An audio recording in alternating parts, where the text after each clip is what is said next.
जय श्री माता जी। उपस्थित सभी साधकों का हम स्वागत करते हैं। सामूहिक ध्यान की शुरुआत हम सामूहिकता में कुंडलिनी चढ़ाकर बंधन लेकर करेंगे।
सामूहिकता में 3 महामंत्र और उसके बाद श्री गणेश मंत्र का पठन करेंगे।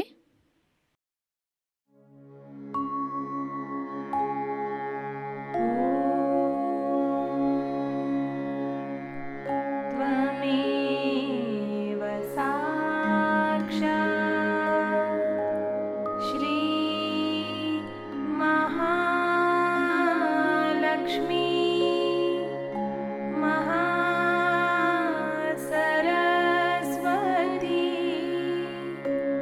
महाकाली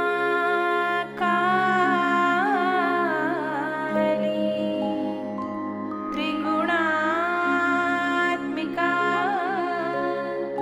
कुण्डलिनी साक्षात् श्री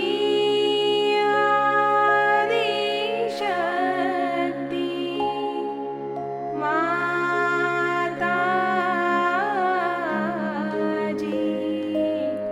श्री निर्मला देवी नमो नमः।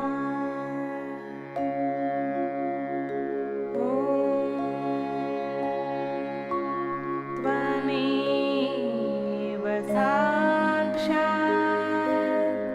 श्री कल्की साक्षात् श्री आदिशक्ति माताजी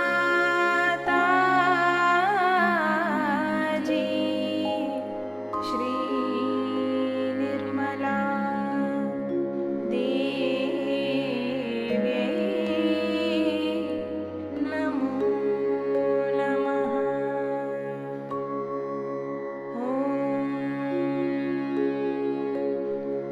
त्वमेव साक्षात्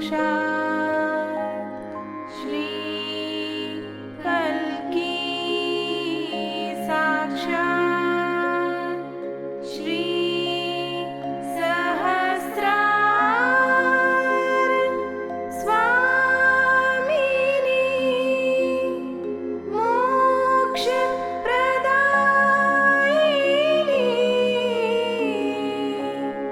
माताजी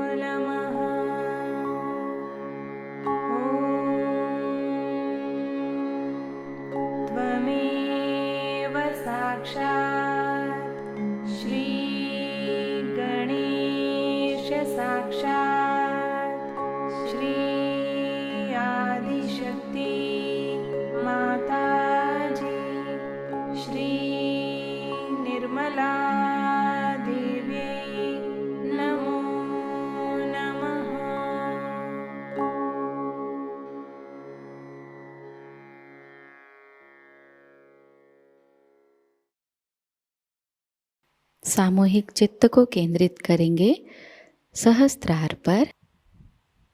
परम पूज्य श्री माता जी कृपावंत होकर हमें निर्विचार अवस्था प्रदान कीजिए।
इसी निर्विचार अवस्था में हम श्री माता जी की अमृतवाणी को ग्रहण करेंगे।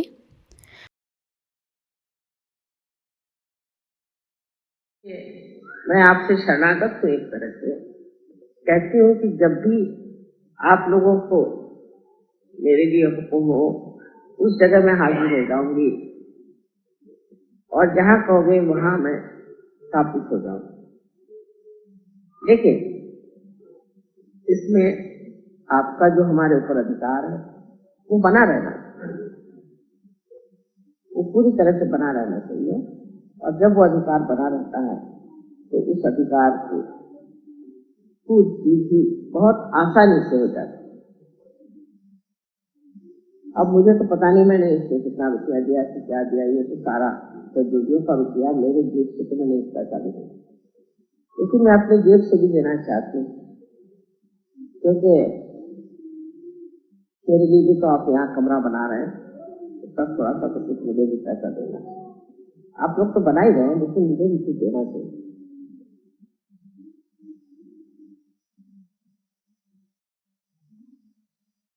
सहयोग एक आनंद का पर्व, एक आनंद का सागर। हर चीज से आपको आनंद गर्भ दे, तो सोचना चाहिए कि आप सहयोग की संवेदनशीलता को प्राप्त कर लें। लेकिन आप में वो आनंद, उसकी प्रचिति न हो, तो सोचना चाहिए कि आप में अभी कमी है।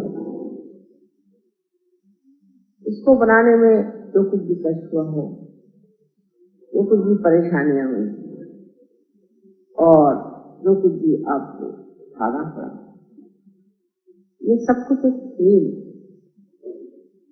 ये सब एक खेल। और इस खेल को हमने जिस तरह से खेला, उसका मजा हमने उठाया।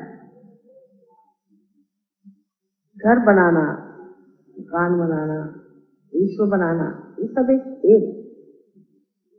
अगर आप विश्व के बनाने पर ये सोचें कि कैसे बनेगा, क्या होगा, तो उसका मजा ही खत्म हो जाएगा। लेकिन आप बना रहे हैं, आप देख रहे हैं किस तरह से बना रहे हैं और किस तरह से इस चीज को कर रहे हैं। सिर्फ आपका चित्त अगर स्वच्छ हो, चित्त शुद्धि हो और चित्त में यही विचार हो कि कोई चीज कमी है और ये परमात्मा के कार्य के लिए हम कर रहे हैं, तो आनंद द्विगुणित हो जाता है और भी बढ़ जाता है। उसकी लहरें और भी आपको लपेटती चली जाती है और आप बड़ी गहरी ऐसी एक अनुभूति में जाते हैं जाकर आप कहते हैं कि अब मस्त हुए, फिर क्या बोले। वही हाल आज मेरा हो रहा है।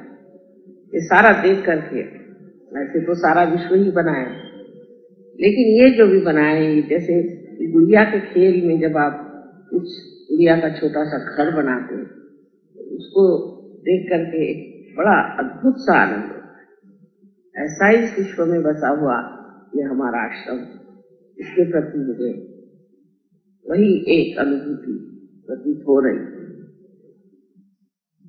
आज का दिवस भी बड़ा शुभ है। क्या शिव तत्व के दिन, इस दिन हमारे अंदर शिव तत्व प्रकटित होता है। वो आज का दिन, जिस दिन शिव जी की पूजा की जाती है। शिव मने जो अटूट, अटल, अविनाशी। और आज के दिन कोई ऐसी चीज बन गई जो अटूट, अचल और अविनाशी, इन तीन स्तंभों को प्रकाशित करने वाली है। ये तो एक सारे संसार के लिए बड़ी सौभाग्य और बड़ी शुभ बात है।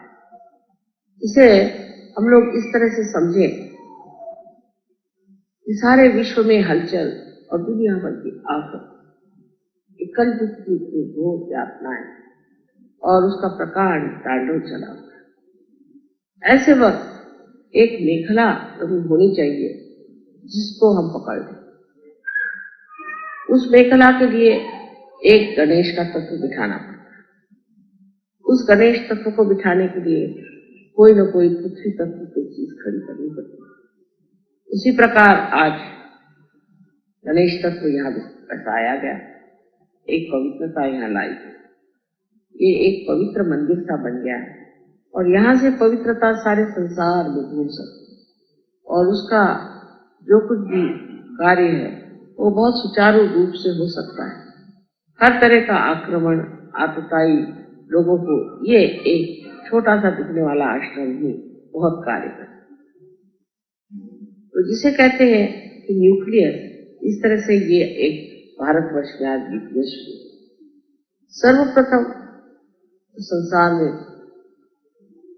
चीज बनाई गई वो श्री गणेश। लेकिन उनसे भी पहले और आदिशक्ति से भी पहले जो तत्व था, उस तत्व को हम ये कहेंगे कि वो सदाशिव स्वरूप, सदाशिव। उस सदाशिव तत्व से ही उनकी जो शक्ति आई उसे हम आदि शक्ति कहते हैं। तो सबसे पहले जो चीज संसार में रही और रहती है, हमेशा रहेगी, वो चाहे सुप्तावस्था में होती है, तब कोई सी भी सृजन, क्रिएशन नहीं होता है, लेकिन जब वो जागृतावस्था में रहती है तब सारा सृजन होता है। उस वक्त हर तरह का सृजन आते रहता है, फिर उसके बाद अवतरण आते हैं और सब तरह के कार्य होते हैं, और फिर वही जाकर के चीज जब सो जाती है तो सब चीज को सुप्तावस्था में चला जाता है। ये जो सुप्तावस्था में जाने की स्थिति है, उस स्थिति से पहले ही हम लोगों को उस जागरण में उतरना चाहिए जो शिव तत्व है। शिव का तत्व समझना एक हिंदुस्तानी के लिए कठिन बात नहीं, क्योंकि अपने यहाँ भारतवर्ष में जो कि भारतीय हैं, जो कि विदेशी लोग हैं या विदेशी संस्कृति से प्रभावित हैं, उनकी बात, और सर्वसाधारण किसी भी भारतीय को आप कर देखें तो वो यही कहेगा कि इस अविनाशी तत्व को ही पाना हमारे जीवन का लक्ष्य है। बाकी सब चीजें विनाशी, ये हम लोग जानते हैं। सारी चीजें विनाशी हैं और विनाशी चीजों के पीछे दौड़ना ये कोई भी आकर्षण की बात नहीं। विनाशी चीजें जहाँ है वहां है, अपनी सीमा में रहे, लेकिन उनका जरूरत से ज्यादा महत्व करना विनाश की ओर जाता है। यही चीज है जो शिव तत्व है, इसे हमें प्राप्त करना है, जो सारी हमारी कार्य पद्धति गतिविधियों का लक्ष्य भी है और वही हमारा केंद्र बिंदु और स्रोत भी। यही चीज विदेश में लोग भूल गए। विदेश में लोग विनाशी चीजों को बहुत महत्व देते हैं और विनाशी चीजों के लिए भागते हैं, उसी को महत्वपूर्ण समझते हैं और उसी को सोचते हैं कि उसी से हम सब लाभ कर सकते। उनको अविनाशी की शायद खबर भी नहीं, बहुत से लोगों को, और जिनको है वो भी बस उसको विचारों में और तत्वों में और इस चीज में बांध करके एक बड़ा भारी सा कहना चाहिए कि प्रबंध सा बनाते, लेकिन उसमें जान नहीं, उसमें प्राण नहीं। उसके जो प्राण है वो है शिव तत्व, और शिव तत्व जो है वो हम लोगों को मालूम, और हम जानते हैं इस अविनाशी शिव तत्व से ही सारा कार्य। अगर हमारा मस्तिष्क अगर किसी तरह से काम से चला जाए तो भी हम जिंदा हैं। अगर हमारा हाथ टूट जाए तो भी हम जिंदा हैं। अगर हमारा पैर टूट जाए तो भी हम जिंदा रह सकते हैं। रीढ़ की हड्डी भी टूटने पर हम जिंदा रह सकते हैं, पर जैसे ही हृदय बंद हो जाता है जहाँ शिव का तत्व है, फिर हम इस संसार में नहीं रह सकते। तो शिव के तत्व के बारे में हमें जानना चाहिए कि ये अत्यंत तत्व भोला। भोलेपन का ये मतलब नहीं कि मूर्ख, भोलेपन का मतलब है पवित्र, अत्यंत पवित्र है।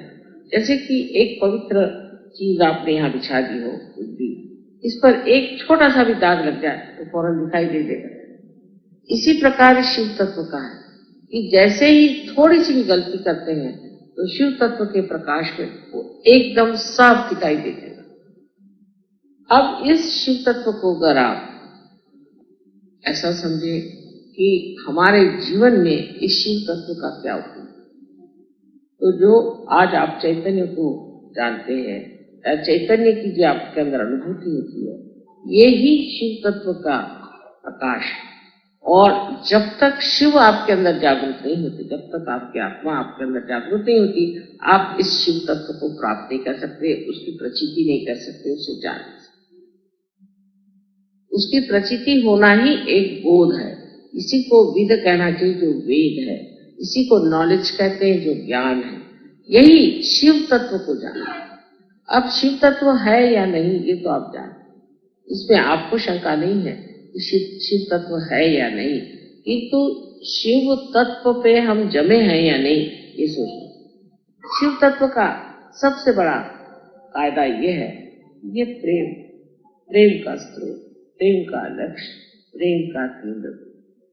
ये प्रेम सबसे बड़ी चीज अपने हृदय को खोल। शिव तत्व को अपने में समाने का मतलब है अपने हृदय को खोल, हृदय को खोल करके बिल्कुल खुली तबीयत से रहना। इसके विरोध में क्या क्या चीजें बैठती हैं वो हमें देखना। इसके विरोध में जब हमें एक तो स्वार्थ, मैं, ममत्व, मैं, मेरा पति, मेरे बच्चे, मेरा घर, जहां ममत्व शुरू हुआ वहां शिव तत्व खत्म होने लगा। अब शिव जी को देखिए कहाँ रहते, कैलाश पर, जहाँ कोई भी नहीं रह सकता, वहां बसे हुए। कपड़े क्या पहनते हो तो आप जानती हैं, अलंकार उनकी क्या है, जिस बस्ती में वो पहनते हैं वो भी आप जानते हैं, लेकिन उनको कोई आराम की जरूरत है। तो मुझे कौन सा आराम मिलेगा। हम लोग पहले सोचते हैं भाई वहां जा रहे हैं तो वो कितने स्टार होटल है, वहाँ क्या इंतजाम होगा, वहाँ ये चीज ठीक होगी या नहीं होगी, वहाँ किस तरह से रहने को मिलेगा, वहाँ कौन सा इंतजाम होगा और किस तरह से खाना होगा, वो इस चीज की परवाह नहीं। शिव तत्व वालों का पहली पहचान है वो मस्ती में कहीं भी रहते। आप उनको जंगल में सुला दीजिए तो जंगल में आराम से, महलों में रख दीजिए तो महलों में आराम है। जहां है वहां वो शिव है, उससे ऊंची कोई चीज है ही नहीं जिसका वो आनंद उठा सके, क्योंकि स्वयं आनंदमय होने की वजह से। और किस चीज से आनंद उठाना, बाकी तो सब कचरा ही है। जो असली परम चीज है वो उन्होंने पाई है अपने अंदर में, शिव, और उस शिव के आनंद में ही वो पूरी तरह से जमे हुए हैं। तो उनके लिए ऐसी कौन सी विशेष चीज होगी जो उनको दबा सकेगी या उनको मोहित कर सकेगी, ऐसी कोई सी भी चीज उनके लिए नहीं। इसी से आप जान सकते हैं कि अगर हमारे अंदर शिव तत्व चलाता है तो पहले तो हम ऐसे इंसान हो जाते हैं जिसे कहते हैं अवलिया। माने आप कहीं सो लीजिए, आप कहीं भी बैठ लीजिए, कहीं भी खाना खा लीजिए, किसी वक्त भी खाना खा लीजिए, कितना टाइम है सो लें, और ये घड़ी जो है ये बंद हो जाती है, क्योंकि आप कालातीत हो। किस वक्त जाना, किस वक्त आना, किस वक्त क्या करना, उसका विचार ही नहीं रहता। सब ये कि हो रहा है, जो भी चल रहा है ठीक है, अभी यहाँ बैठे तो यहाँ बैठ गए, कल कहीं तो वहां जाके बैठ जाए। उसमें ये विचार ही नहीं आता है कि भाई अब टाइम हो रहा है, चलो अब वहां पे ऐसा करना है, ये करने का है। ये सब दिमागी जमा खर्च उसमें होता है, क्योंकि जो हो रहा है वो काल चक्र के हिसाब से ठीक ही हो रहा है। इसीलिए मैंने कहा कि ये कब बनेगा, कैसे बनेगा, उसके लिए व्याकुल होने की बात। जब इसके लायक लोग हो जाएंगे तब ये पूरा हो जाएगा। जब इसमें रहने लायक लोग हो जाएंगे तभी ये पूरा होगा। नहीं तो यहाँ पर क्या कौन रहेगा, जानवर आके रहेंगे, चिड़िया पंछी रहेंगे। मैंने तो इनसे कहा था पहले तय कर लो दिल्ली वाले कौन रहने वाले हैं यहाँ पर। उनका माँ आप तो रहेंगे।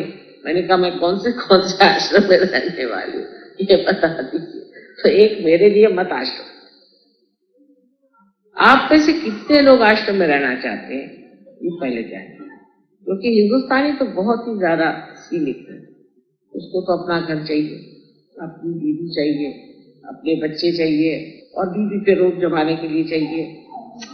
ऊपर से ये कि उनको मोटर चाहिए अपनी, अपना, मेरा, ये चीज मेरी, ये मेरी चीज है, मेरे बच्चे मेरे पास हैं, मेरी बीवी मेरे पास है। कितने लोग ऐसे हैं कि जो सामूहिक तरीके से रह सकते हैं मियां बीवी। परदेश में ये प्रश्न नहीं। परदेश में तो अगर आश्रम बना तो खट से बन जाता है, क्योंकि सब अपना बिस्तर वगैरह लेकर के चले आते। अभी क्या हुआ, तो घर भर बेचते, अब तो हम आश्रम में रहते। अब हमारे सारे प्रश्न ही छूट गए, क्योंकि अब न तो घर का किराया देने का, न कोई आफत, न कोई चीज, बस यहाँ रहेंगे, सामूहिक में रहेंगे, जो कुछ पैसा देना है वो देंगे और अपना आराम से रहेंगे। सब लोग मिलकर काम करेंगे और कोई प्रॉब्लम नहीं। कोई आफत आई तो सब लोग मिलकर उठा लेंगे, और कोई ऐसी विशेष बात हुई तो उसका भी आनंद सब लोग उठा लेंगे। वो तो इतने खुश हो जाते हैं कि इसमें कुछ हमें मिल गया, जैसे हम किसी चीज के हो गए, जिसको कहते हैं बिलोंगिंग। किसी चीज को हम बिलोंग कर गए, और हम लोग हैं छुटक छुटक हुए रहते।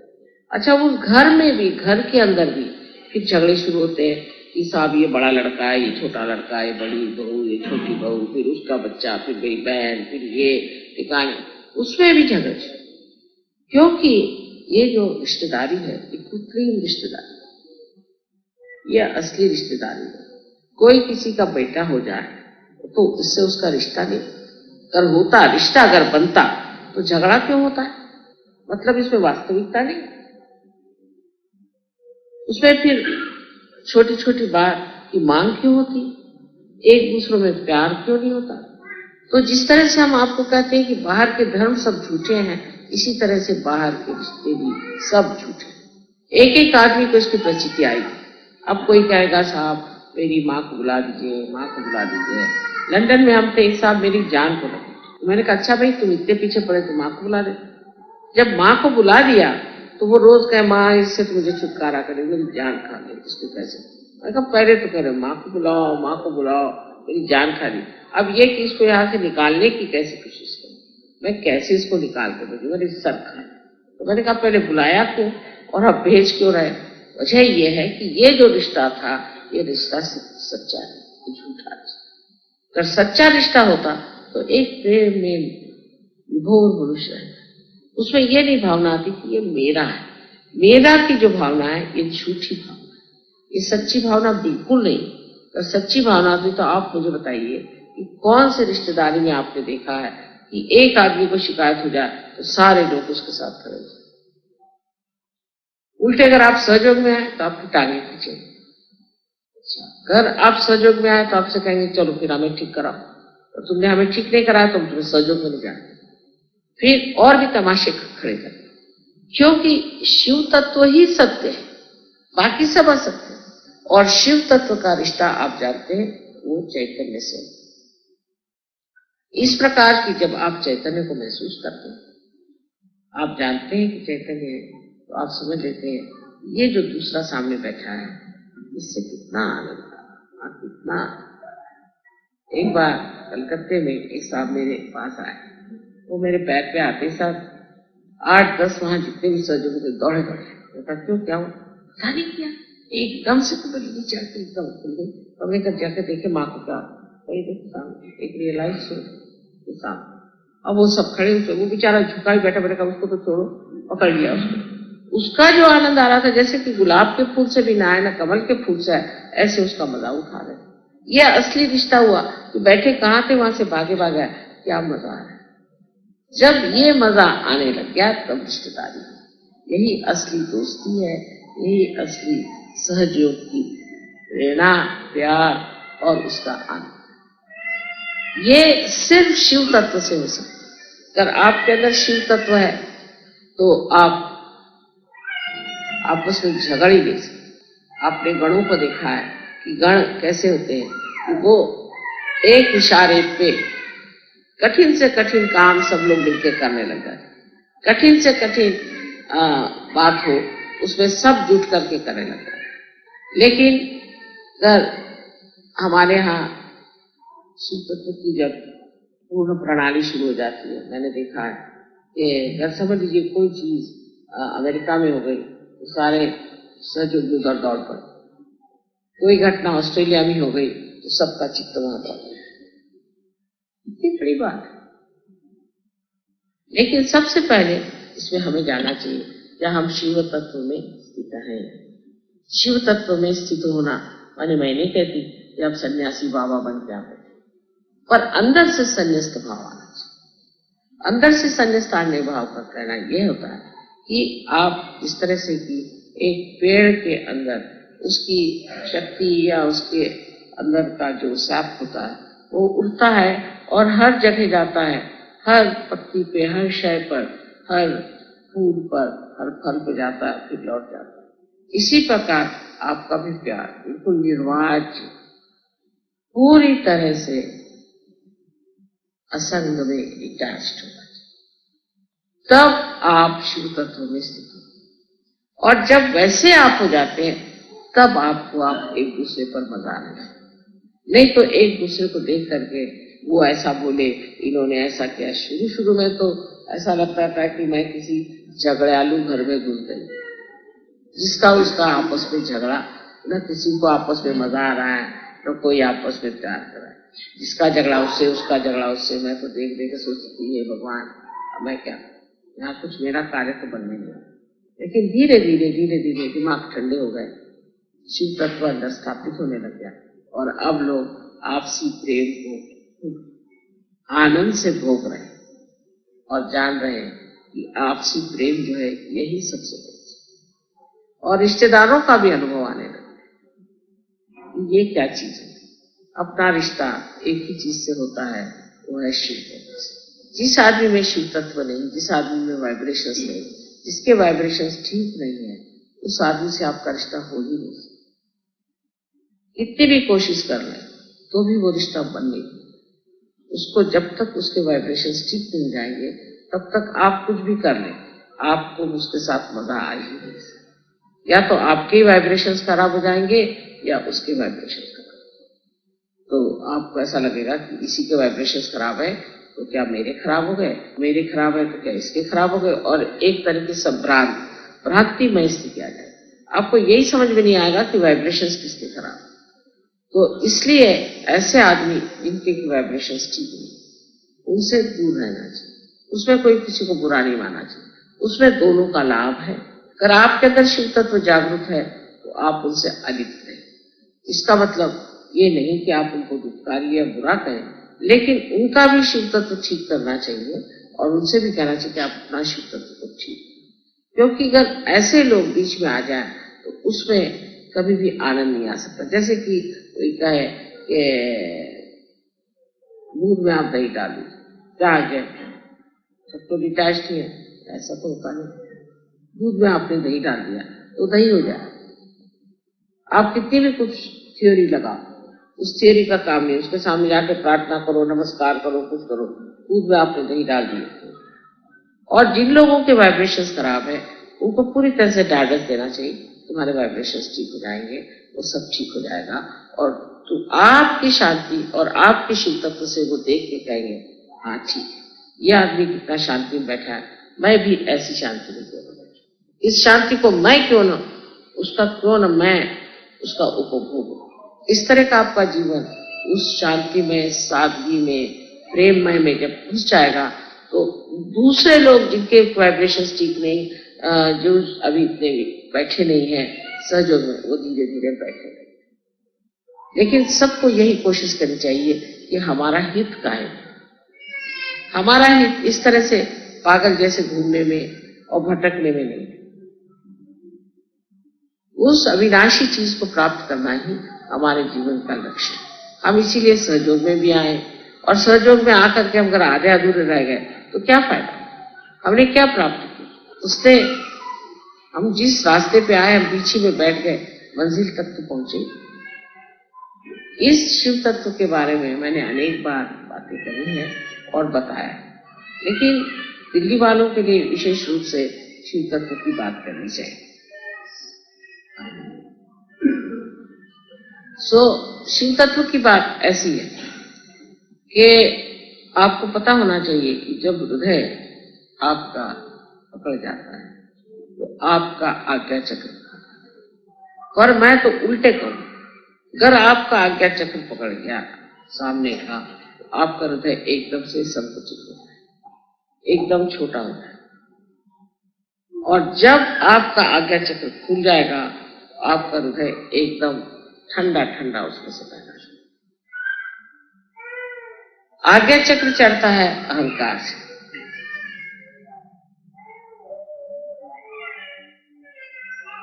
क्योंकि आप इस राजधानी में रहते हैं और सब घोड़े पे सवार लोग हैं। आप भी सोचते हैं बच्चों को जरा, पता नहीं क्यों बच्चे रो रहे हैं, इनको देखना चाहिए।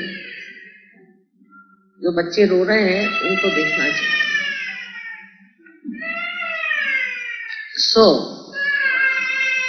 दिल्ली शहर में मेरी जब शादी होके आई तो मुझे लगा कि ये कोई अजीब दुनिया है। यहाँ लोग चलते तो जमीन पर है पर गर्दन उनकी ऊपर ही चलती है, और आप जब तक कूद के उनसे बात नहीं करिए उनको कुछ समझ में नहीं आए। एक अजीब अहंकार की दुनिया। जब उस टाइम में जब देखा, जबकि मैं बहुत छोटी और भोली सी थी, मुझे हंसी आती थी कि ये सब पागल लोग जा कहाँ रहे, सीधे जमुना जा रहे हैं।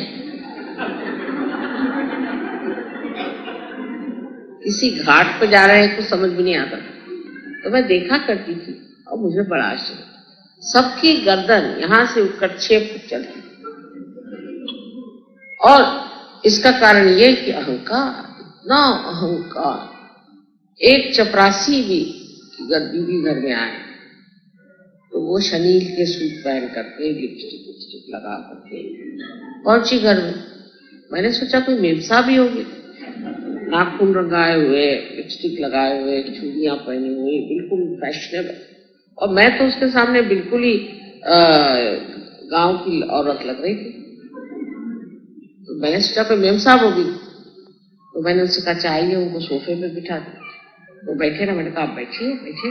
नहीं, मैं कैसे बैठ सकूं? मैं कहा क्यों, आप बैठिए। आप हैं कौन? मैं आपकी चपरासी की दीदी।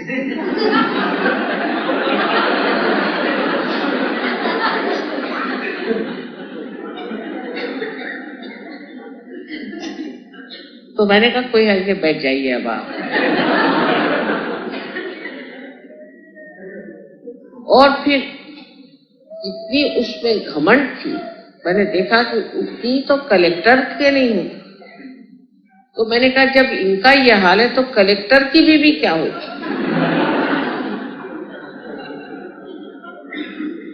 और इस कदर अहंकार और झूठ और इतनी कृत्रिम जिंदगी की मैं तो नागपुर से आई थी, मुझे तो लगा कि ये है दुनिया, कैसी दुनिया है, इसमें कुछ समझ ही नहीं आ रहा।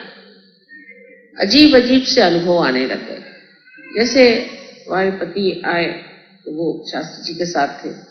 समझ ऐसा दुनिया में तो बड़ी भारी नौकरी, मुझे तो समझ में नहीं आता इसमें क्या बड़ा भारतपन है।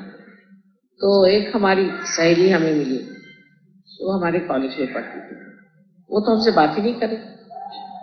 तो मैंने कहा कि भाई नमस्ते नमस्ते, क्या तुम कहाँ रहती हो? तो तब हमें एक मीना बाग में एक जगह मिली। पहले मीना बाग में रहती हो? हमारे पति क्या करते हैं? अरे कुछ करते ही हैं, सरकारी नौकरी है, ऐसा भी क्या तो आफ्टर ऑल ये मीना बाग में तुम रहती हो, किससे शादी करी तुम?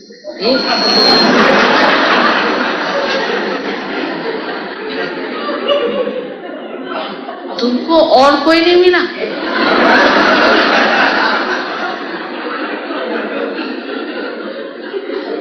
मैं कभी, मेरे पति तो बहुत अच्छे आदमी है, बहुत अच्छे। अरे उसको क्या चाटना है, तुम क्या मीना बाग में रहती? मैंने सोचा कि इसको सारी दुनिया में कौन कहाँ रहता है, इसकी क्या पोजीशन है, उसको सब पाठ याद कि कहाँ रहते हैं। कहा तुम कहाँ रहती? कल मैं तो वहां रहती हूँ राउजा में। मैंने कहा वो कहा? वो पुल के पास। कहा तो दूर होगा ना जरा यहाँ से।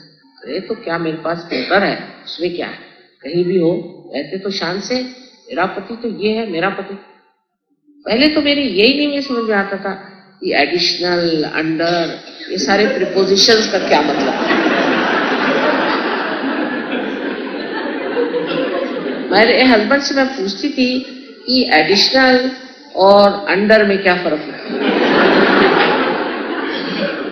वो कहने लगे वैसे तो तुम्हारे पास बहुत ज्यादा अक्ल है, लेकिन तुम 3 पत्ती नहीं खेल सकती, उसमें तुम्हें याद नहीं रहता कौन सी चीज हायर लोअर है, और ये तुम्हें ब्यूरोक्रेसी याद ही नहीं है। तो मैंने कहा साहब मुझे समझ में नहीं आता है कि तो सारे प्रपोजिशंस हैं, उसमें ऊपर नीचे क्या होता। बहरहाल जो भी हो, तो वो बहुत मुझसे बिल्कुल दूर भाग के खड़ी हुई कि ये तो कोई लड़की दीदी है कि क्या, जो भी सोचा हो पता नहीं। तो मैंने उनसे ये कहा कि भाई ठीक है मैं मीना बाग में रहती हूँ, तो इतने नाराज होने की कोई बात नहीं है, जो सरकार ने हमें जगह दी हम रहते। तो कहने लगे कि इतने में मेरे पति आए। तब तो भाई यहाँ तो सब लोग नमस्कार कुर्सी को करते हैं चाहे जो भी, तो वो आते ही साथ सब नमस्ते नमस्ते नमस्ते नमस्ते, तो ये भी नमस्ते करने लगे। तो उससे कहने लगे तुमने क्यों नमस्ते किया? वो तो मेरे पति है ना, उनको क्या नमस्ते कर? ये तुम्हारे पति है, फिर तुम मीना बाग में क्यों रहती?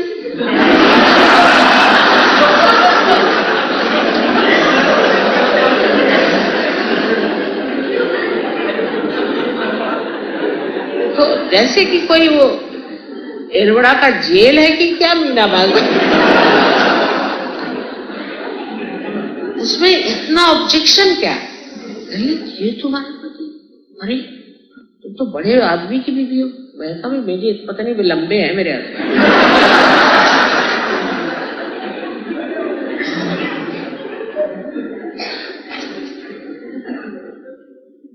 तो कहने तुम तो मेरी गंवार, तुमको तो वो फलानी जगह में कोठी मांगनी चाहिए। मैंने कहा काहे के लिए? तो कहने वाह इतने बड़े आदमी हैं, तो क्या तुमको बड़ी कोठी नहीं चाहिए? तो भाई मुझे तो छोटा ही घर अच्छा लगता है, क्योंकि सफाई वफाई करे मुश्किल जाती है। तो कहने का तुम्हारे घर में नौकर नहीं? मैंने कहा है, पर उसको बहुत ज्यादा काम पड़ेगा ना, तो बेहतर है छोटा ही घर अच्छा है।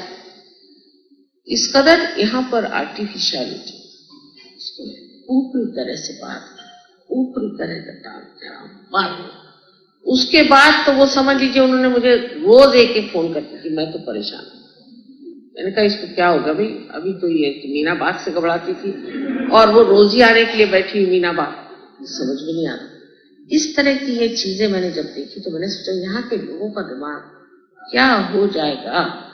अगर समझ लीजिए कोई बिल्ली से आप कहते कि आप घोड़ा है, तो वो घोड़ा रहा एक तरफ, वो बिल्ली क्या हो जाएगी ये बता दीजिए। वही हाल यहाँ के लोगों का, कि हर आदमी जो है वो अपने को पता नहीं क्या समझता है।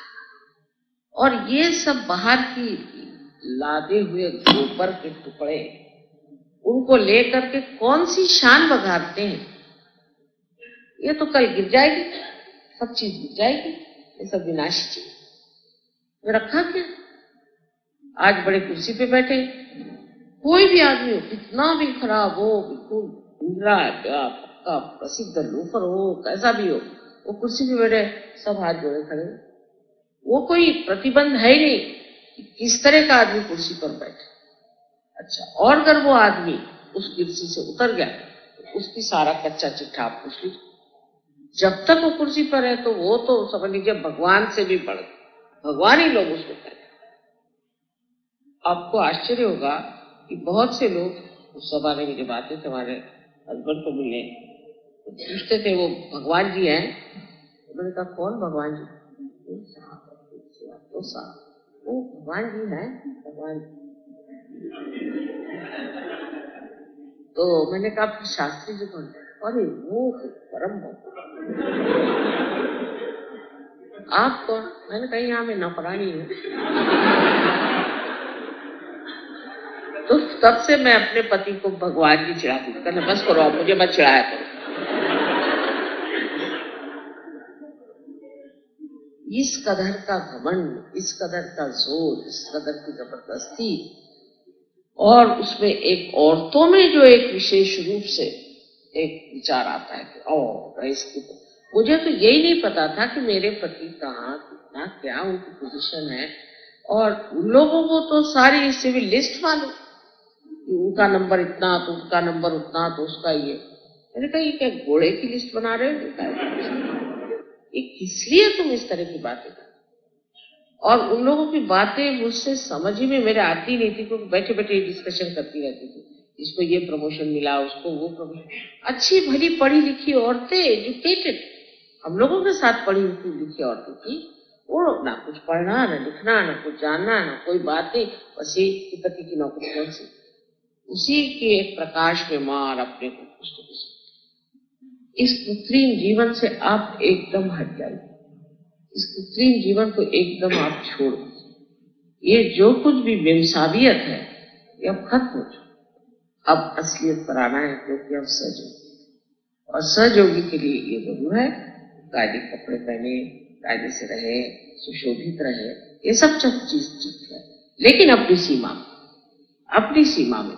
और इस कृत्रिमता को जब आप हटाएंगे तभी आप देखिएगा कि अंदर जो शिव तत्व आपके अंदर चमक रहा है, आपकी जो शान है वो देख रहे दुनिया, कहते कि है ना एक ऐसी एक आप है, आप मिले, आप क्या चीज। फिर वो कुर्सी से उतरे, चाहे कुर्सी पर बैठे, चाहे वो बाहर जाए, चाहे अंदर जाए, सारी दुनिया उनके नाम से ही सोचेगी हुआ क्या नाम देंगे। ये सहयोगी की बात है, एक ऐसा चरित्र होना चाहिए एक ऐसा विशेष स्वरूप होना चाहिए जो कहे कि शिव जी जो थे वो तो राक्षसों को भी क्षमा कर। इस प्रकार इस शिव तत्व को हमने मान्य कर लिया और उनका क्षमा तत्व हमारे अंदर जब बस गया तो हमें कोई सता ही नहीं सकता, कोई दुख ही नहीं दे सकता, क्योंकि जब हमें याद ही नहीं रहा इसने क्या तकलीफ दी तो हमें कौन सा दुख हो। इस शिव तत्व में उतरने के लिए सबसे पहले आपको समझ लेना चाहिए कि बिल्ली बिल्ली है, एक घोड़ा नहीं। और बिल्ली पे बैठा नहीं जाता, नहीं तो बिल्ली मर जाती। ये नहीं सोचना है कि हम दिल्ली में रह रहे हैं तो हम कोई विशेष नहीं। जैसा ही ये सोच लिया ऐसे ही आपका जो है सारा चरित्र ही एक हास्यास्पद इडियोटिक हो जाए। एक और भी मजेदार बात कि एक साहब मिनिस्टर साहब से मिलने गए, एक साहब वहां बहुत कूद रहे थे। उनका साहब आप इतना क्यों कूद रहे हैं? आपको पता नहीं मैं पिए हूँ? अच्छा पिए हैं, अच्छा नमस्कार। ये तो पिए हुए आदमी है।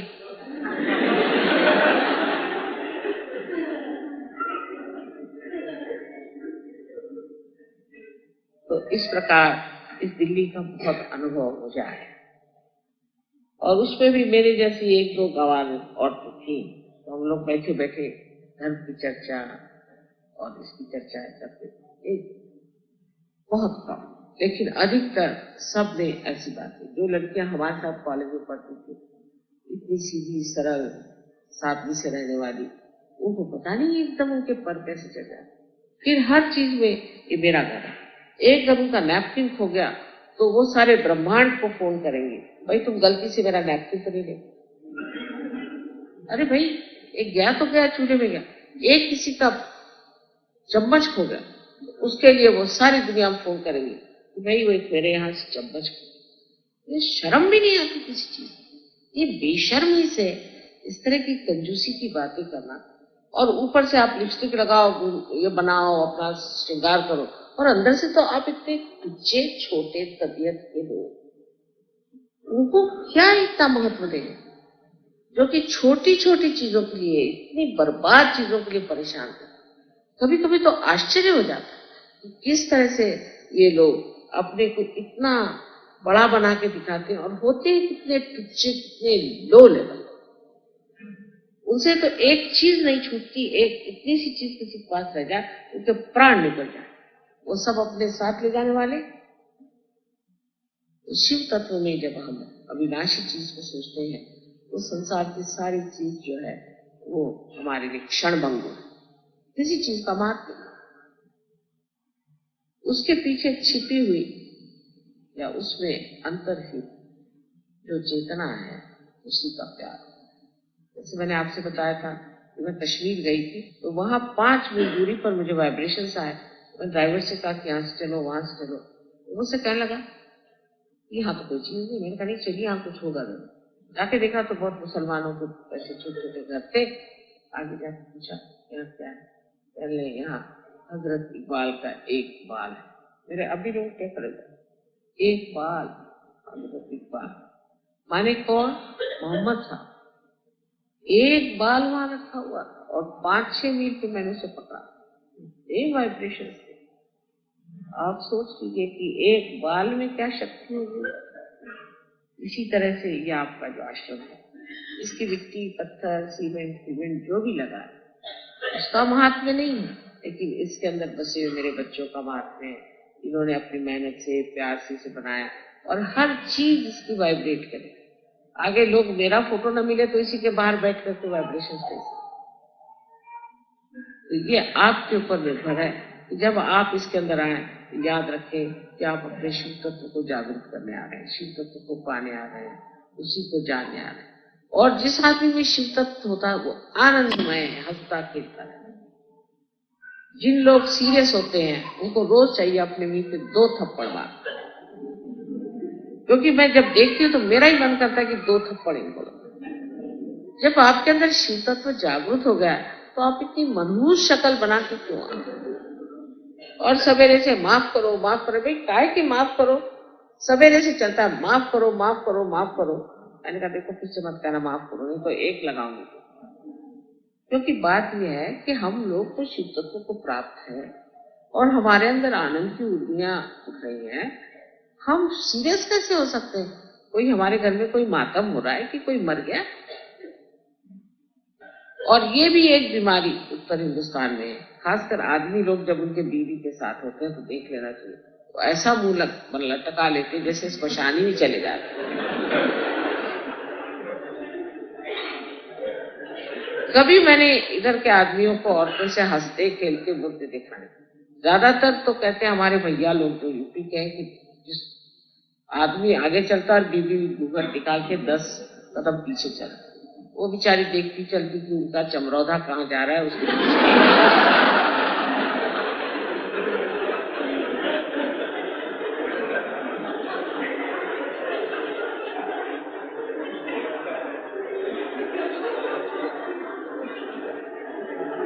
और आदमी लोगों को तो बीवी से बात करना, किसी आप होटल में जाके बैठिए, किसी रेस्टोरेंट में बैठिए, वहां अगर आप देखिए कोई आदमी किसी औरत से बहुत बात कर रहा है तो समझ लेना चाहिए इसकी वो बीवी नहीं है। इम्पॉसिबल।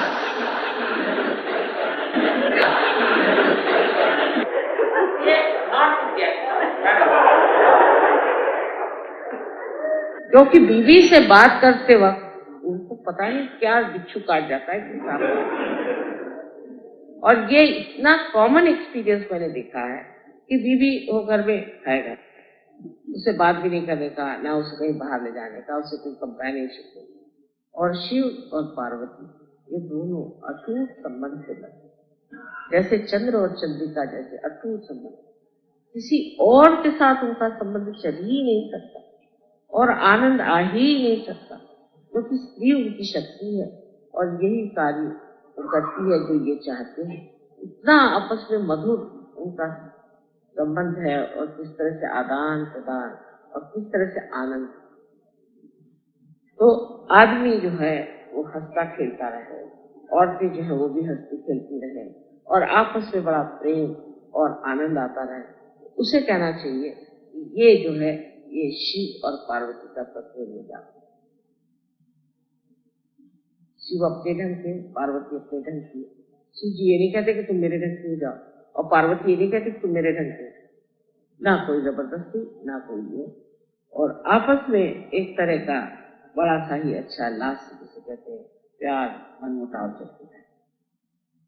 शिव तत्व से हमें ये भी समझना है कि जो विवाह हमारे अंदर होते हैं वो तभी पूर्णतया सुखी हो सकते हैं जब पुरुष और स्त्री दोनों ही अपने आनंद को प्राप्त।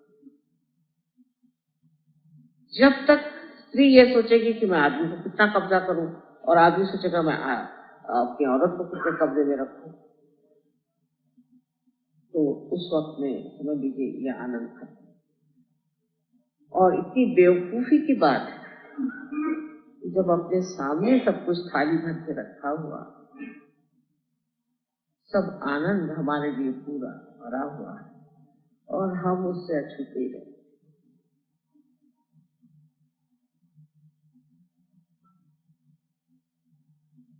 आपस में जो सहयोग का आपस में मेल जोड़ है वो तो बहुत अच्छी बात है, लेकिन अपने गृहस्थी में भी किसी तरह से मेल जोड़ होना चाहिए।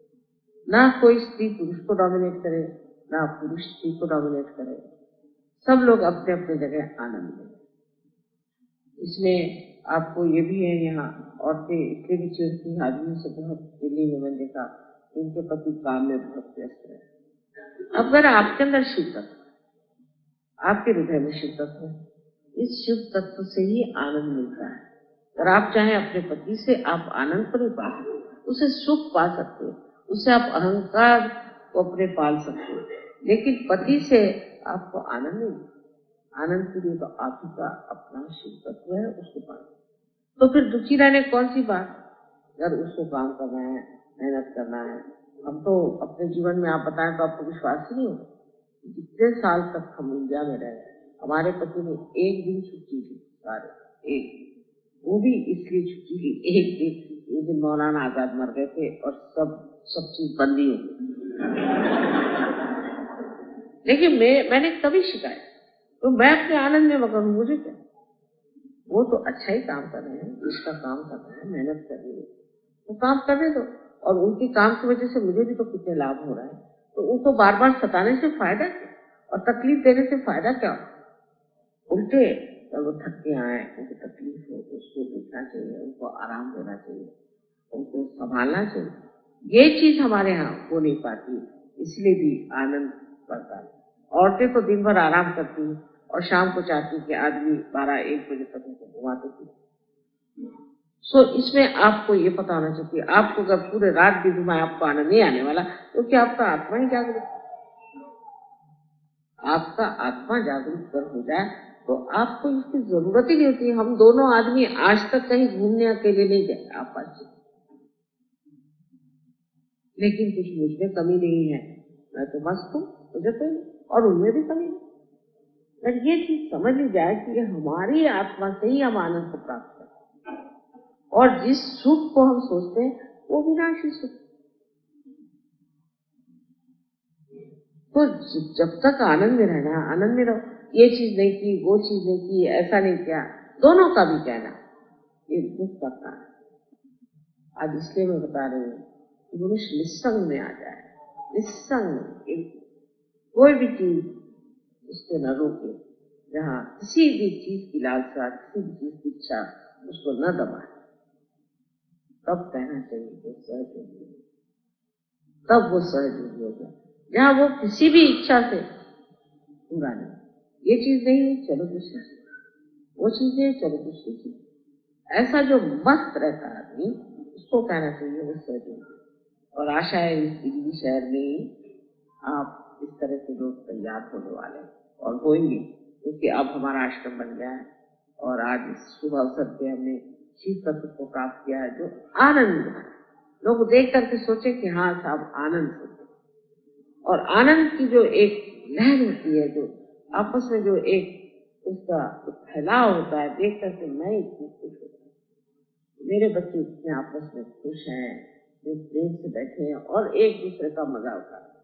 यानी जब इन लोग की दोस्ती देखती हूँ ऐसा लगता है ये दिल्ली जो है अब बदलती है, जहाँ पे दोस्ती नहीं, आपस में इसको काट, उसको खींच, उसको ये कर, एक को नीचा कर, एक को ऊपर कर, उस जगह ये दोस्ती का वातावरण, और इतना शुद्ध दोस्ती के लिए दोस्ती, प्यार के लिए प्यार, इससे बढ़ के और माँ को खुश नहीं।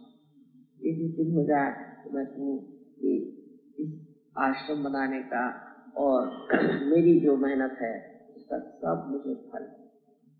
आशा है आज आप लोग अपने शिव को स्थापित करें।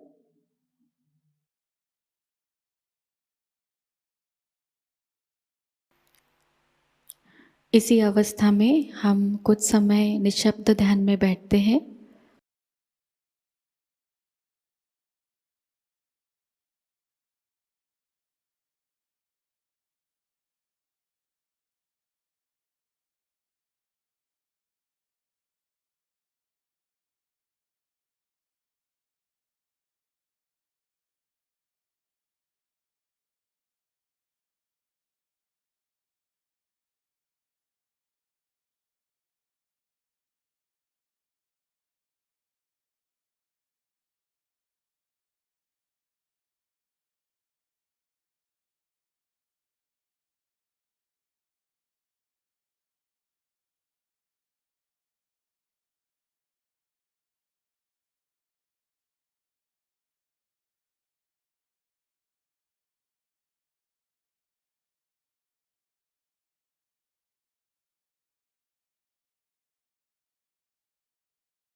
परम पूज्य शमाता जी,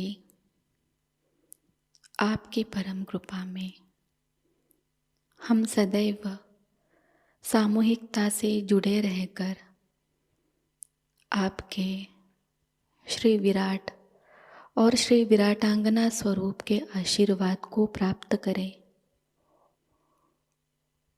हम सदैव निरानंद अवस्था को प्राप्त करें।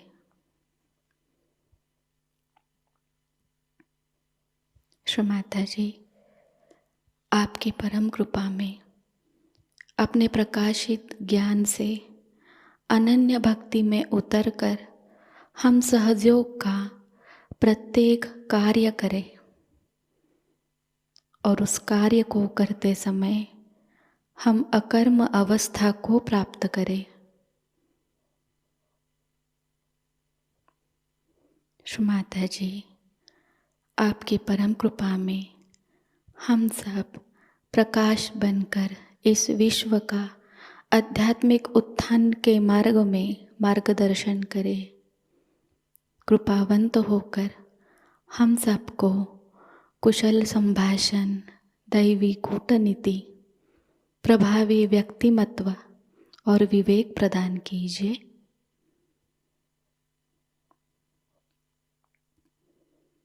श्री माता जी, आज का यह सामूहिक ध्यान हम आपके श्री चरणों पर समर्पित करते हैं। कृपावंत होकर हम सबको और इस विश्व को आशीर्वादित कीजिए। परम पूज्य श्री माता जी को प्रणाम करेंगे और सामूहिकता में कुंडलिनी चढ़ाकर बंधन लेंगे।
आज का यह ध्यान सत्र यहीं पर संपन्न होता है।